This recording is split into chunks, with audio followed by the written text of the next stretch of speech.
परिच्छेद 2 तपाईको मस्तिष्कले कसरी काम गर्छ?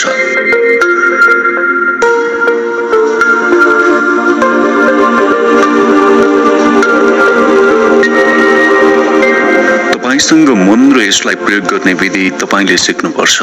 मनका दुई तह छन्, तार्किक र अतार्किक मन। तपाईले तार्किक मनको स्तरमा विचार गर्नुहुन्छ र तपाईको नियमित विचार अवचेतन मनमा गहिरिएर बसेको हुन्छ। त्यसै विचार अनुरूपको यथार्थ सिर्जना गर्दछ। अवचेतन मन उत्तेजना र भावको थलो हो र अति सृजनशील हुन्छ। तपाईले सकारात्मक सोच्नुहुन्छ भने परिणाम सकारात्मक हुन्छ र नकारात्मक सोचले नकारात्मक परिणति सिर्जना गर्दछ। मनले यही सरल विधिबाट काम गर्छ।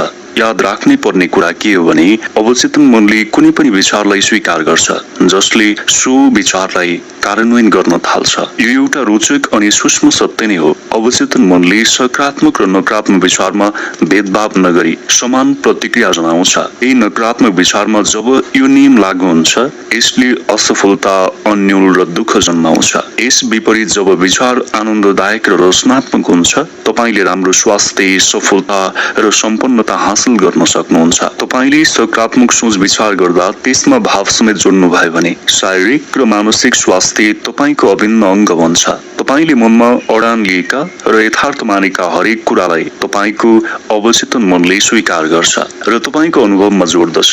मात्र तपाईले आफ्नो विचारलाई अवचेतन मनको स्तरमा स्वीकृत र मान्य बनाउनुपर्छ।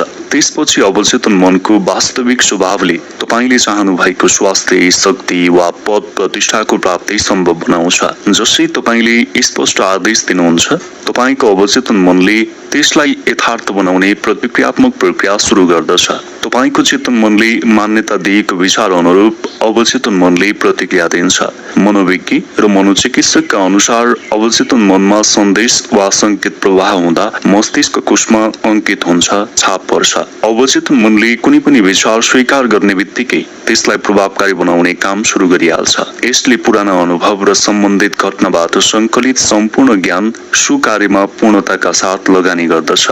यसले तपाईभित्रको अनन्त शक्ति, ऊर्जा र ज्ञान उजागर गर्छ। यसले कार्य पूरा गर्न प्रकृतिका सम्पूर्ण नियमलाई आफ्नो हितमा प्रयोग गर्छ। कहिलेकाहीँ तपाईको समस्यामा तत्कालै समाधान भए पनि कतिपय अवस्थामा केही दिन, हप्ता वा त्योभन्दा लामो समय पनि लाग्न सक्छ। कति छिटो समाधान हुन्छ भन्ने कुरा तपाईका विगतका क्रियाकलापहरूमा भर पर्दछ।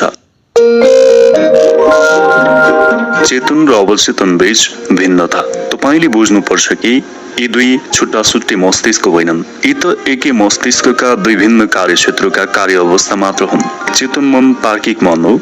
यो मनको त्यो अवस्था जसले छनौट गर्न सक्छ, चुनाव गर्न सक्छ। उदाहरणको लागि तपाई आफूले पढ्ने पुस्तक, आफ्नो लागि घर या जीवनसाथी छनौट गर्नुहुन्छ। यी सम्पूर्ण निर्णय चेतन मनले गर्दछ। अर्कातिर कुनै सचेत योजना बिना तपाईको मुटु धड्किरहन्छ र पाचन क्रिया, रक्त सञ्चार अनि श्वास प्रश्वास चलिरहन्छ।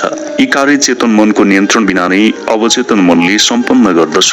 तपाईको चेतन मनले सही मान्ने र अवचेतन मनमा सञ्चार गर्ने कुनै पनि कुरा अवचेतन मनले स्वीकार गर्दछ, विश्वास गर्दछ। यसले चेतन मनले जस्तो तर्क गर्दैन र दिएको तथ्यमा कुनै विवाद पनि गर्दैन। तपाईको अवचेतन मन त्यो उर्वर भूमि हो जसमा असल या खराब दुवै थरी बिउ उम्रन सक्छ। विचार र विश्वास नै मनका बिउ हुन्। नकारात्मक र हिंसक विचारहरू निरन्तर नकारात्मक रूपमा कार्यरत रहन्छन् र केही समयपछि त्यसै अनुरूपका घटना र परिस्थिति बनेर देखा पर्छन्। किनभने अवचेतन मनले पहिले नै यी घटना र परिस्थितिको अनुभव गरिसकेको हुन्छ।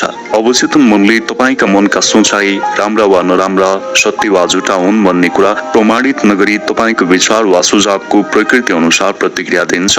उदाहरणको लागि यदि कुनै कुरा गलत भए तपाईले त्यसलाई सचेत रूपमा यही मान्नु भयो भने तपाईको अवचेतन मनले यसलाई सत्य कुराको रूपमा स्वीकार गर्नेछ र यसलाई परिणाम निकाल्ने दिशामा अगाडि बढाउँछ जसलाई तपाईले अनुसरण गर्नुपर्दछ। किनभने सचेत रूपमा तपाईले यसलाई सत्य भनी मान्नु भएको छ।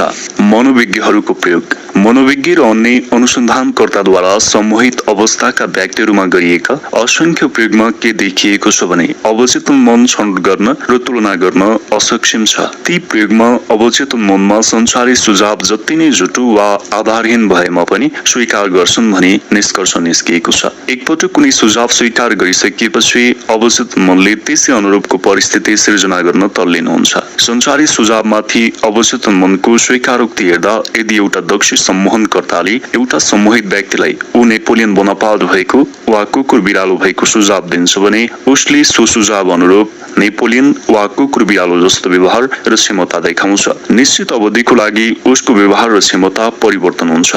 सम्मोहित व्यक्तिमा आफूलाई सम्मोहनकर्ताले जे भन्छ त्यही हुँ भन्नेमा पूर्ण विश्वास हुन्छ। एक दक्ष सम्मोहनकर्ताले सम्मोहित अवस्थाका व्यक्ति मध्ये एकलाई ढाड चिलाइराखेको, अर्कोलाई नाकबाट रगत आएको, अर्कोलाई ओ मूर्ति भएको र अर्कोलाई जाडोले कठ्याङ्गिएको सुझाव दिन सक्छ। हरेक व्यक्तिले वातावरण र व्यक्तिगत विचारबाट बाहिरिएर आफ्नो सीमा नाग्दै सम्मोहनकर्ताले दिएको आदेश जस्तै सम्मोहितले आचरण देखाउँछ। यो उदाहरणबाट चेतन र अवचेतन मनको कार्यक्षमता स्पष्ट हुन जान्छ। अवचेतन मन व्यक्तिभन्दा माथि रहेर चेतन मनले प्रभावित गर्ने हरेक सुझावलाई विश्वास गर्छ। तसर्थ तपाईलाई उपचार गर्ने प्रेरणा दिने र आनन्दित बनाउने विचारहरू छनौट गर्ने सन्दर्भमा ती विचार निकै महत्त्वपूर्ण हुन्छन्। व्यक्तिपरक र वस्तुपरक मनको अर्थ। तपाईको चेतन मनले वस्तुपरक चेतना मन जनाउँछ किनकि यसले बाहिरी वस्तुसँग सम्बन्धित रहेर कार्य गर्दछ। चेतन मनले भौतिक संसारको ज्ञान राख्दछ।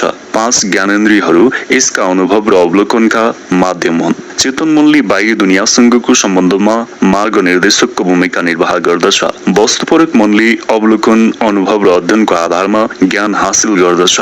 पूर्व उल्लेख गरिए अनुरूप चेतन मनको कार्य तर्कशीलता हो। मानौ तपाईँ लस एन्जलस घुम्न जाने हजारौं पर्यटक मध्येको एक हुनुहुन्छ। त्यसका पार्क, सुन्दर बगैँचा, भव्य महल र सुन्दर भवनहरूको अवलोकन गरेर तपाईँ यो निष्कर्षमा पुग्नुहुन्छ कि शहर सुन्दर छ। तपाईको वस्तुपरक मनको कार्य प्रणाली यही हो। अवचेतन मनलाई व्यक्तिपरक मन पनि भनिन्छ। अवचेतन मनले 5 ज्ञानेन्द्रियसँग सम्बन्धित नभई ज्ञान हासिल गर्छ।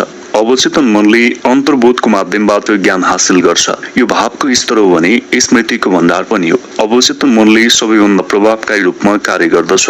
चेतन मन त्यस्तो शक्ति हो जुन निद्रामा हुँदा वा निष्क्रिय हुँदा आफूलाई अझ सक्रिय गर्दछ। अवचेतन मनले शरीरका भौतिक इन्द्रिय मार्फत नभई प्राकृतिक इन्द्रिय मार्फत देख्दछन्। यसमा अन्तर्दृष्टि र अन्तर्श्रुतिको क्षमता हुन्छ। अवचेतन मन तपाईको शरीर छोडेर हजारौं किलोमिटर दूरी यात्रा गरी तपाईलाई आवश्यक निश्चित तथ्य पत्ता लगाउन सक्छ। व्यक्तिपरक मनको प्रयोगले तपाईले अरूको विचार थाहा पाउन सक्नुहुन्छ। बन्द खामभित्रको विवरण पढ्न सक्नुहुन्छ र बन्द सेपभित्र हेर्न सक्नुहुन्छ। प्रार्थना, भक्ति वा अविश्वासको कला बुझ्न चेतन र अवचेतन मनको अन्तर्क्रिया बुझ्नु अति आवश्यक छ। अवचेतन मनले चेतन मनले जस्तो तर्क गर्न सक्दैन। तपाईको अवचेतन मनले विवाद गर्न सक्दैन। त्यसकारण तपाईले गलत सुझाव दिनु भए पनि अवचेतन मनले स्वीकार गर्दछ र त्यस सुझावलाई परिस्थिति, अनुभव र घटनाको रूपमा सम्प्रेषण गर्दछ। घटेका हरेक घटना र भोगेका हरेक परिस्थितिहरू तपाईको अवचेतन मनमा विश्वास सहित सञ्चारित प्रतिफल हुन्। यदि तपाईले धेरै गलत र नकारात्मक सन्देश प्रवाहित गर्नु भएको छ भने त्यस्ता सन्देशका असरबाट बस्ने एकै मात्र उपाय छ। सोच, विचार एवं विश्वासको नौलो प्रणाली सिर्जना गर्ने गरी बारम्बार सकारात्मक र प्रगतिशील भाव दोहोर्याउनु नै त्यो उपाय हो। किनभने अवचेतन मन तपाईको नियमित सोचको प्रतिबिम्ब हो। चेतन मनको नियमित विचार प्रणालीले अवचेतन मनमा गहिरो प्रभाव पारेको हुन्छ।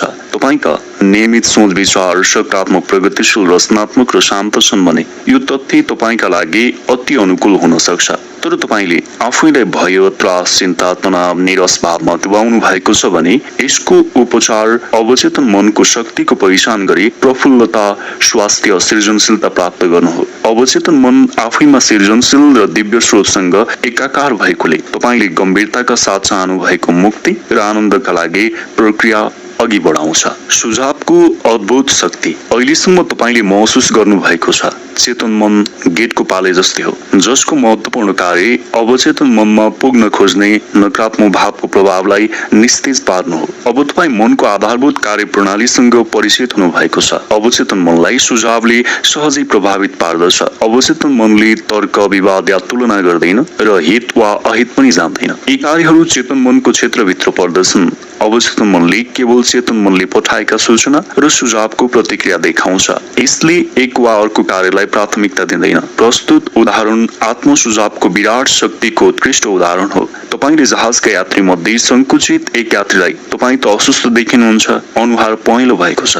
म पक्का छु कि तपाई बिरामी हुनुहुन्छ। तपाईलाई क्याबिनसम्म पुर्याइदेऊ भन्नुभयो भने उसको अनुहारको रङ उड्छ र तपाईलाई तुरुन्त स्वीकार्छ किनकि तपाईका शब्दहरूले उसमा पहिलेदेखि भएको डरलाई पूर्ण रूपमा खुलाउँछ। तपाईले ऊ बस्ने ठाउँसम्म पुर्याउँदा ऊ बिरामी भइसकेको हुन्छ। एउटै सुझावप्रतिको फरक प्रतिक्रिया। कुनै पनि व्यक्तिको अवचेतन मनको आस्था र मानसिकता अनुसार एउटै सुझावप्रति पनि दुई व्यक्तिको भिन्न मत या प्रतिक्रिया हुन्छ। उदाहरणको लागि तपाईले सहानुभूतिका साथ जहाज चालकलाई भित्र तपाई सन्चो जस्तो देखिनुहुन्छ, गाह्रो भएको छैन र भन्नुभयो भने उसको स्वभाव अनुसार ऊ तपाईको ठट्टामा हाँस्छ वा रिसाउन सक्छ। तपाईका शब्द बहिरालाई सुनाए झैं प्रभावहीन हुन्छ, किनकि उसको अनुभव र विश्वासले ती कुरा स्वीकार गर्न सक्दैन। तसर्थ तपाईको बोलीले उसमा भय त्रास सिर्जना नगरी आत्मविश्वास बढाउँछ।